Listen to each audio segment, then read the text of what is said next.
Show में साथ देने का शुक्रिया। सेठी साहब, आपने कुछ ऐसे इशारे दिए जो आने वाले वक्तों में बता रहे हैं कि काम हो रहा है किसी बड़े मंसूबे पर। तो ये बहस एक अरसे से चल रही है कि लोकल गवर्नमेंट्स ना होना भी बड़ी वजह है पाकिस्तान में नकाइस की या मईशत के तरक्की ना करने की, और फिर नए सूबे भी होने चाहिए क्योंकि माजी से हालात काफ़ी मुख्तलिफ हो चुके हैं। आबादी के इजाफा एक बड़ी वजूहत है। फिर इन पे भी काम होगा आगे?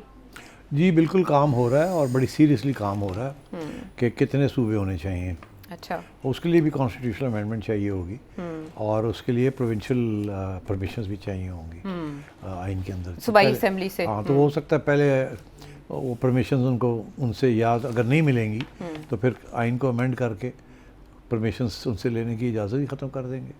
मगर ये फ़ैसला हो गया है कि इसको सीरियसली इस प्रोजेक्ट को देखा जाए। अच्छा। कि 12 सूबे बनाने हैं या 33 बनाने हैं। 33, 32, 33 इसलिए डिवीजन्स जितनी हैं ना इस मुल्क में ऑलरेडी वो डिवीजन्स हैं। अच्छा। अगर आप उनको सूबे बना देते हैं तो फिर आपको कोई नए बाउंड्रीज नहीं बनानी पड़ेंगी, एक कंट्रोवर्सी नहीं होगी। तो जो ये डिवीजन्स हैं बस ठीक है, हल्का बंदियाँ हाँ या वो ऑलरेडी सब कुछ है। हाँ। तो इसलिए तो मगर ये है कि जो काउंटर आर्ग्यूमेंट है वो ये है कि जी खर्चे बढ़ जाएंगे।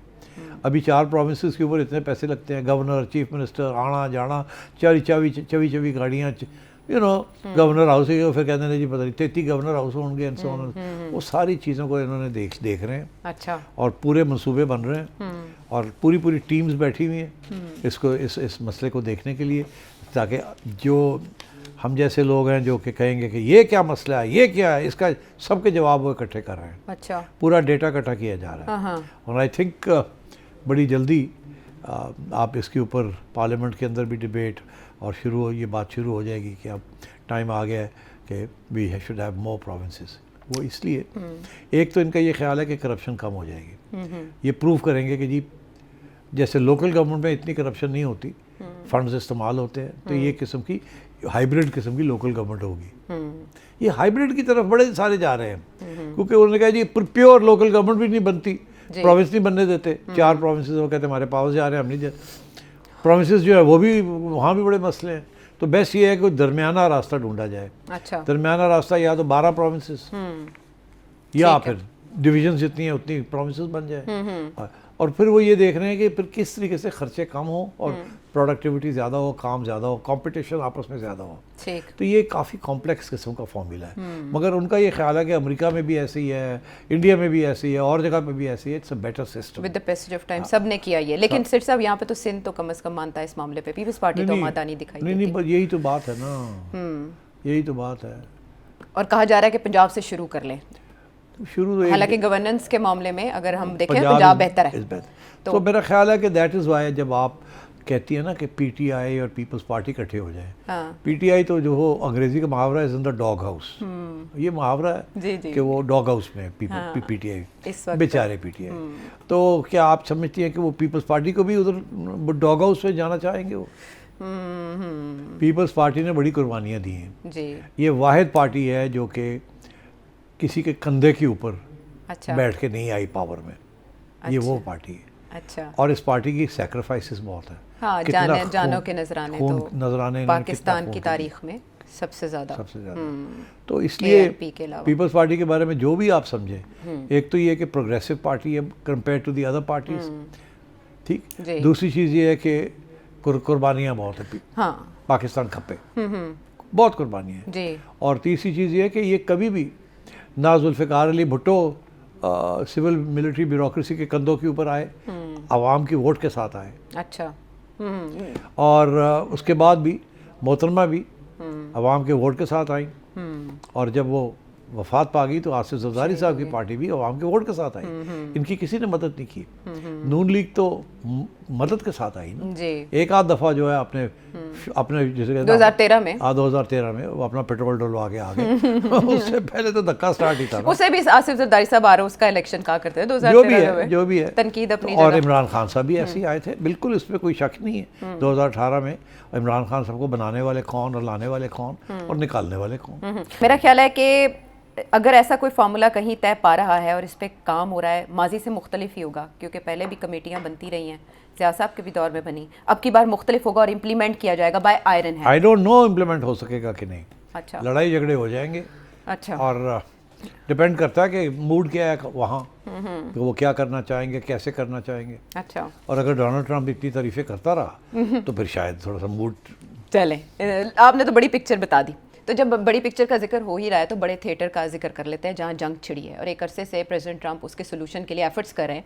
पहले तो माशी नाकाबंदी कर रहे थे रशिया की, लेकिन अब स्टीव विटकॉफ और जेरेड कुशनर माशी मनसूबाबंदी वो भी मुश्तरका कर रहे हैं रूस के साथ मिलकर। 28 पॉइंट्स हैं जो फार्मूला सामने आया है, कितना काबिल अमल है और यूक्रेन और यूरोप के लिए इसमें धचका क्या है? पहली बात तो ये है कि डोनाल्ड ट्रंप हमें ये कह रहे हैं कि ये सारा मामला यूक्रेन का सिक्योरिटी का इशू है जी, यूरोप की सिक्योरिटी, रशिया की सिक्योरिटी, नेटो की सिक्योरिटी जी।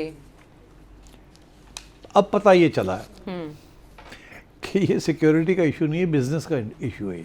ये उनको पता चला नहीं, अब बाहर बात आ रही है आहिस्ता आहिस्ता। अच्छा। पहले ये बात बाहर नहीं आ रही थी कि कोई बिजनेस के इसके अंदर भी इंटरेस्ट हैं कि जंग ये ख़त्म हो और अमेरिका और रूस कारोबार शुरू करें। मैं उधर बाद में आऊँगा। अच्छा। पहले मैं आपको बताता हूँ कि इस सूरत हाल इस वक्त है क्या, मैं इस इशू पे बाद में आऊँगा। फाइनल स्टेज ये आई है कि अभी अमेरिका ने और रूस ने बैठ के एक 28 पॉइंट प्लान यूक्रेन का बनाया है जी, कि यूक्रेन के अंदर जंग ख़त्म की जाए और अमन लाया जाए जी। और उसके बाद लोगों ने इल्ज़ाम लगा दिया कि ये तो रूस वालों ने प्लान बना के दे दिया। हाँ, ये उनके नुक्ता नज़र से इसमें ज़्यादा निकात हैं जो रूस को फ़ायदा दे रहे हैं। तो और ये तो रूस का प्लान है।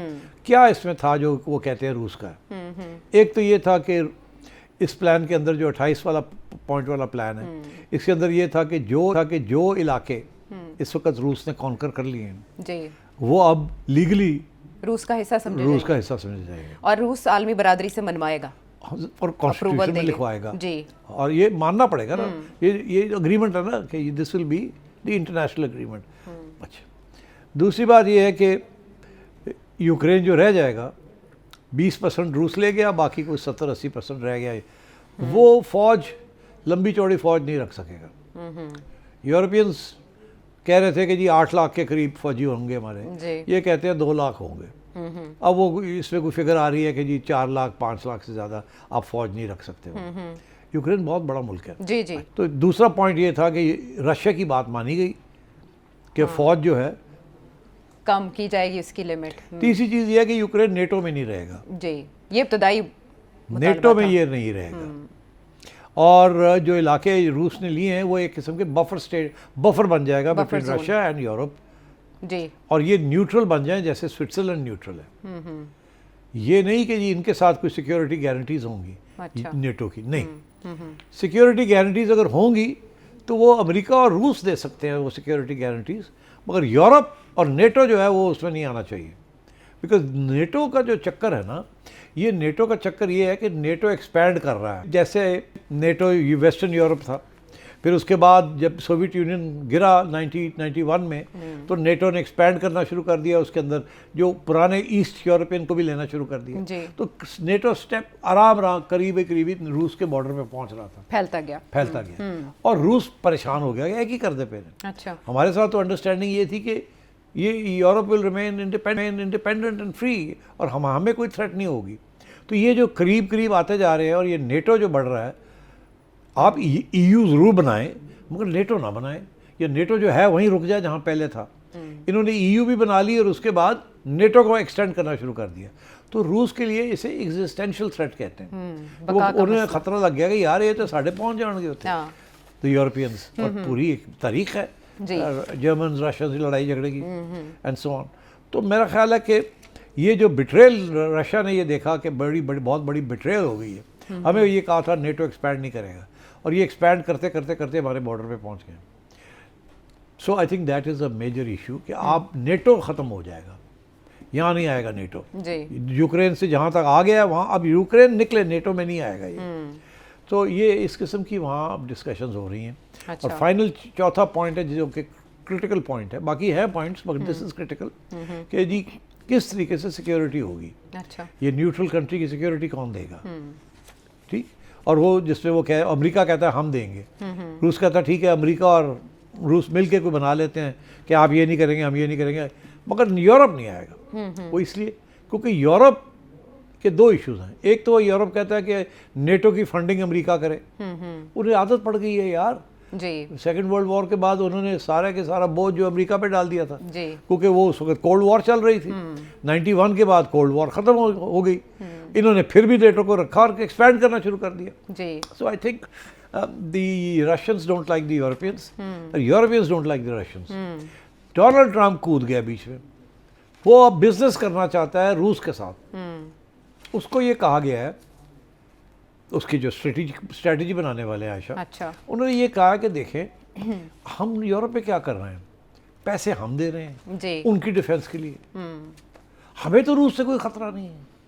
अगर हमारा कोई खतरा आगे आ रहा है तो वो चाइना है, चाइना से आ रहा है, चाइना है, हाँ ठीक है, हाँ। तो अब रूस is not even the third great power, मतलब है कि America is a great power, Europe is as a union is a great power, उधर Russia and China and India and Brazil and ये सब they are all rising up. तो वो कह रहे हैं कि the threat is too from China, Taiwan, South China Sea, Japan, Australia, Chinese expansion, Chinese trade routes, ठीक। तो उनको ये कहा जा रहा है कि आप पिवट करें, अंग्रेजी का लफ्ज़ इस्तेमाल कर रहे हैं pivot, pivot away from Europe and move towards China. Resources, बैटलशिप्स, armaments, सारा का सारा जो है ना अपना फोकस आप साउथ चाइना सी लेके जाए, दैट इज द कंपटीशन। आगे जो आ रहा है वो चाइना के साथ आ रहा है, Russia is neither here nor there. तो आप रशिया के साथ लड़ाई करके हमें भी फंसाया हुआ है, आप भी फंसे हुए हो और डिफेंस एक्सपेंडिचर्स बढ़ाने पड़ेंगे तुम्हें और हमें भी रखना चाहते हो जी। और रशिया जिस मूड में है वो उनके लिए एग्जिस्टेंशियल थ्रेट है, हाँ। तो वो कल को लड़ाई झगड़े फिर शुरू हो जाएंगे और आप हमें फंसा देंगे वहाँ। So this is what is going on. उसके बाद जब ये शोर पड़ा कि ये तो सारा रशियन और अमेरिकनों ने मिलकर ये काम किया है, तो शोर पड़ा उनका रिवाइज करो। अच्छा। अब इन्होंने रिवाइज करके फिर एक 19 पॉइंट प्लान बनाया और उसके अंदर भी अब यूरोपियंस उल्टे हो गए, उन्होंने वही काम किया जो रूसियों ने मिलकर अमेरिका के साथ किया था। उन्होंने एक ऐसा प्लान बना के 19 पॉइंट दे दिया जिसमें ये सारी चीज़ें उलट गई हैं और यूरोप के हक में हो गई हैं और यूक्रेन के हक में हो गई हैं जी। अब वो रूस कहता है जाओ जन्म में जाओ, नहीं एक्सेप्ट करते। तो जो पहले रूस और अमेरिका थे वो यूरोप ने और यूक्रेन ने रिजेक्ट कर दिया। अब जो यूरोप और यूक्रेन ने जो कंडीशंस लगाई हैं रिवाइज, वो फारग हो गए उधर। तो अब डोनाल्ड ट्रंप सडनली एक नई बात आ गई, इस स्टेज पे एक नई बात आई है, ये डेडलॉक हो गया है, समझ नहीं आ रही अब कहाँ जाएंगे। और यूरोपियंस में स्पेशली जर्मन्स एंड ब्रिटिश वो कह रहे हैं हम आर्मामेंट इंडस्ट्री को पैसे देंगे, हम लड़ेंगे और हम डिफेंस एक्सपेंडिचर बढ़ाएंगे। और वो रोक रहे हैं अमेरिका को कि इधर ना छोड़े उधर ना जाए। अमेरिका तैयार बैठा है। इन द मीन वाइल खुफिया मुलाकातें शुरू हो गई हैं बिटवीन डोनाल्ड ट्रंप के बिजनेस एसोसिएट्स एंड पुतिन के बिजनेस एसोसिएट्स, और वो डिस्कस कर रहे हैं कि अगर ये अमन आता है तो रूस और अमेरिका मिल के कैसे तिजारत करेंगे, इसमें दोनों का बहुत ज़्यादा फ़ायदा है, specially on oil and gas and energy and minerals. ये बातें शुरू हो गई हैं कि अमेरिका रूस के अंदर इन्वेस्टमेंट करेगा, अमेरिकन जाके रूस के अंदर इन्वेस्टमेंट करेंगे उस तरीके के साथ आशा जैसे ये चाइना में जाके पहले करते थे जी, और उधर से हट के इधर जाएंगे। तो पुतिन का भी इसमें इंटरेस्ट है। लेकिन अमेरिकन एजेंसीज का नहीं है, उनको क्यों बाईपास किया जा रहा है या उन्हें जुज़वी अमेरिकन एजेंसीज की जो है ना trading, they are part of the American establishment.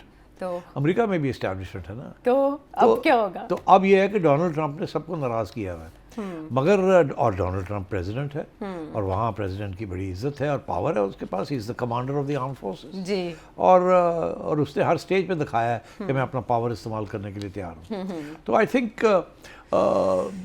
वो उसने बंदे भी ऐसे नए लगा दिए हेड ऑफ दीज एजेंसीज जो उसके चुने लोग हैं। FBI के अंदर ऐसा बंदा लगा दिया, CIA, all the rest of it. So I think now we are headed into a very interesting frame. Europeans को समझ आ गई है कि रूस जो है और अमेरिका जो है ये तो पीछे मिल गए हैं और रूस के अपने इंटरेस्ट हैं कि आए इन्वेस्टमेंट आए रूस के अंदर, उनको भी इन्वेस्टमेंट की ज़रूरत है ना।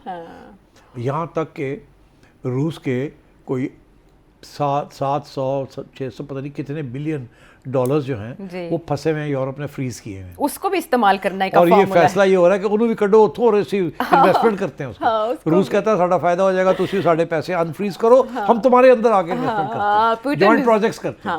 तो यार वहाँ तो इस किस्म की बड़ी गेम हो रही है।